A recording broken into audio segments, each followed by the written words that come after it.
you saw my review. I fucking love this movie. How did you... Language. Yeah, I know. We need more language. Yeah. Fucking. We can swear. It's JoBlo. That's true. We can do whatever we want. That's right. So we're open. Yeah. Where did you decide, taking these characters that have been part of American culture for years and making them new and fresh? How do you do that? Well, bad ideas is something that we're known for. We come up with bad ideas all the time, and it usually comes out of some embarrassing experience, which this one did as well. I auditioned for this Huck Finn movie when I first moved to New York, and I was 21 years old. And Huckleberry Finn obviously is 13 years old in this, because this was a true adaptation. So I went into this also thinking I had just seen Martin Sheen in Badlands. It was my first time seeing it when I was 21, and I was obsessed. Oh. So I went in to audition for Huck Finn as Kit Carruthers, basically, and just embarrassed my. It was sort of like, Jim, we got to get off this raft. So it was kind of like that. Too? Yeah, I went full on. Yeah, I played him with Downs. It was a weird choice, but anyways, it was a total embarrassment. I walked out of there just like laughing at myself, like how did I even get this audition? And then I started thinking, what if Huck was a grown man saying the same things? What if Tom was a grown man saying and wanting the same things? And that's where the idea started.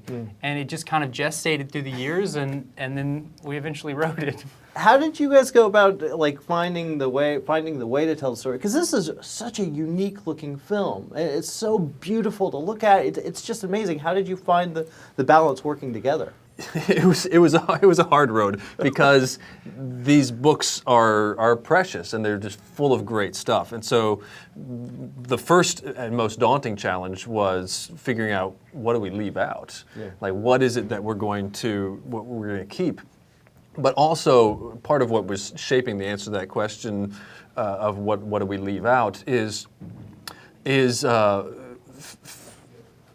helping the movie find its own thing. So we're not just trying to redo Mark Twain, because we're not going to do better than Mark Twain. Yeah. And so we knew it needed to be its own thing, and this initial idea of contemporizing it as adults did a lot to guide us toward, okay, well, if they're adults and they're still kind of locked in that state of arrested development, like what needs to happen? And that's where we started finding this core story of these guys who are reaching a point in their life where it's time to grow up, and they can't keep being the band of robbers. They can't keep being the naive children who are chasing after treasure, and yet they're still trying to do it. And this is that harsh wake-up experience and the adventure that grows out of it. And I gotta say, one of the best things is your outfits.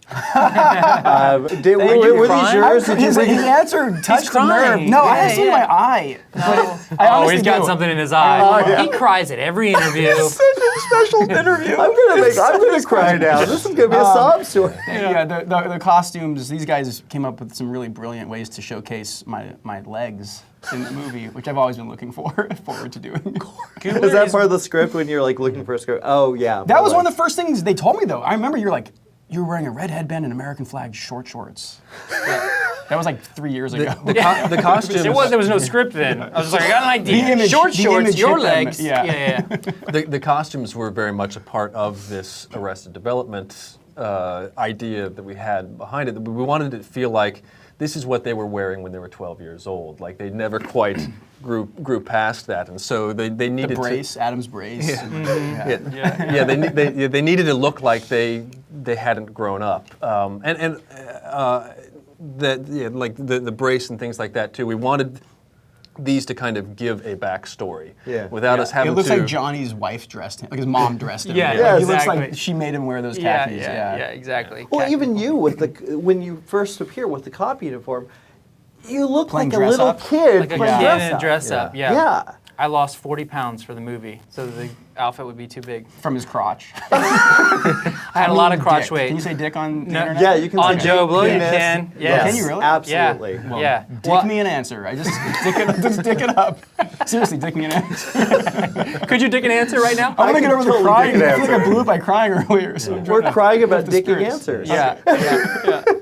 I gotta say, this cast is phenomenal. It's You amazing. We're so lucky. How did you gather these people? And Kyle's done really well. Melissa? She's nice. I really, this is a good opportunity for us to talk about Gubler here because this cast has so much to do with Matthew. Oh, thank you. He pushed me to play Tom because I wasn't going to.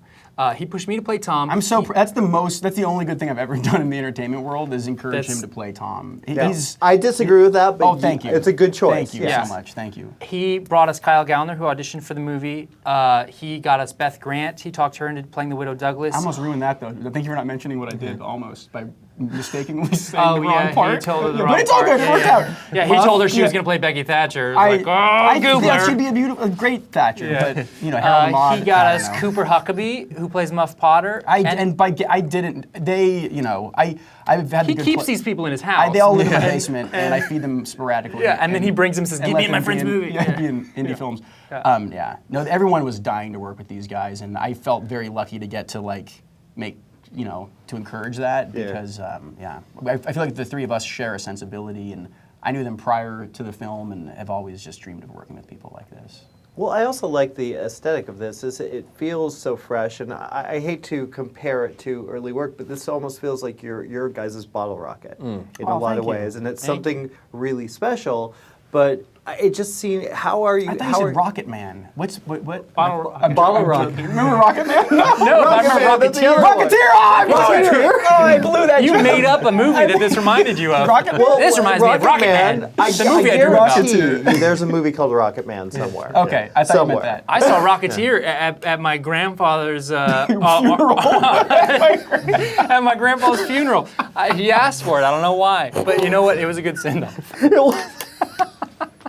He was buried in that suit. Yeah, he was wearing the hat.